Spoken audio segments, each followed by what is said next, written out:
अतिवृष्टी मदतीसाठी हिंगोलीत शेतकऱ्यांचे धक्कादायक आंदोलन। मागणी मान्य न झाल्यास आत्मदहनाचा इशारा।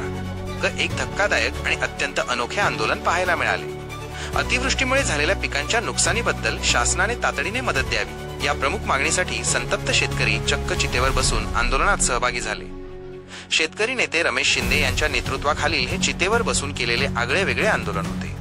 या आंदोलनादरम्यान शेतकऱ्यांनी सरसकट कर्जमाफी करा, हेक्टरी 50,000 रुपयांची नुकसान भरपाई द्या आणि खरबी वळण बंधारा रद्द करा अशा जोरदार घोषणा दिल्या।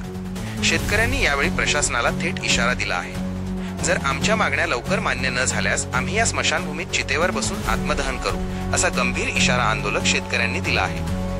हिंगोली जिल्ह्यातील शेतकऱ्यांच्या या ज्वलंत आंदोलनामुळे स्थानिक प्रशासन आणि राज्य शासनासमोर एक गंभीर प्रश्न उभा राहिला आहे।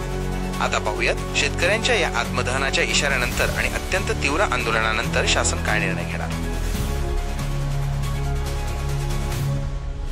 जय जवान जय किसान। शेतकऱ्यांना हेक्टरी 50,000 रुपये, शेतकऱ्यांना हेक्टरी 50,000 रुपये। ओला दुष्काळ जाहीर झाला पाहिजे, ओला दुष्काळ जाहीर झाला पाहिजे। हिंगोली व शरणगाव तालुका ओला दुष्काळ मध्ये हेक्टरी 50,000 रुपये। शेतकरी एकजुटीचा, शेतकरी एकजुटीचा या सरकारचा जाहीर निषेध, जाहीर निषेध, जाहीर निषेध, जाहीर निषेध या सरकारचा, जाहीर निषेध, या सरकारचं करायचं काय, या सरकारचं करायचं काय। या ठिकाणी या सरकारने या वल्ल्या दुष्काळात पूर्ण खरडून गेलेला आहे आणि खरडून गेल्यामुळे नुसतं माणसाचं पिकच खरडून गेलं नाही, आमचं शेतकऱ्यांचं आर्थिक नियोजन खरडून गेलंय। आज शेतकऱ्यांनी दिवाळी कशी करायची, उद्या लेकरं घरी आणायची की नाही, बहीण घरी आणायची, मुलगी घरी आणायची की नाही, त्यानंतर पाहिलं असेल तर आता कपडे कुठून खरेदी करायचे, दुसरी गोष्ट शेतात काय टाकायचं। आज माझ्या या पूर्ण शेतकऱ्यांनी आखाडतोंडी लाखो हजार रुपये हे केलेत आणि शाकरून आणलेत।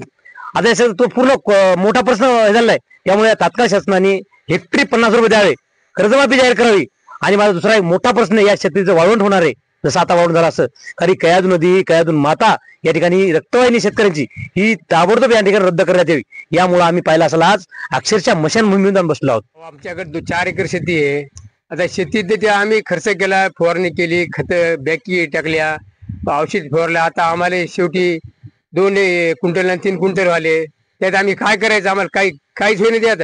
4,000 रुपये लोक काळे घ्याली, हलेरवाल्या घ्याल्या, मग आम्ही करायचं काय। त्या सरकारनं आम्हाला हेक्टरी 50,000 रुपये द्या पाहिजेत, नाही द्यायला तर आम्ही आता तर कमी माणसं येतो, पुन्हा जास्त मोठे येऊन जास्त आता आम्ही एका सोयीने सगळी आत्महत्या करणार आहोत। शेवटी इलाज नाही आम्हाला। आता दिवाळीचा सण उद्या कसा चांगला करायचा आम्हाला प्रश्न पडलाय।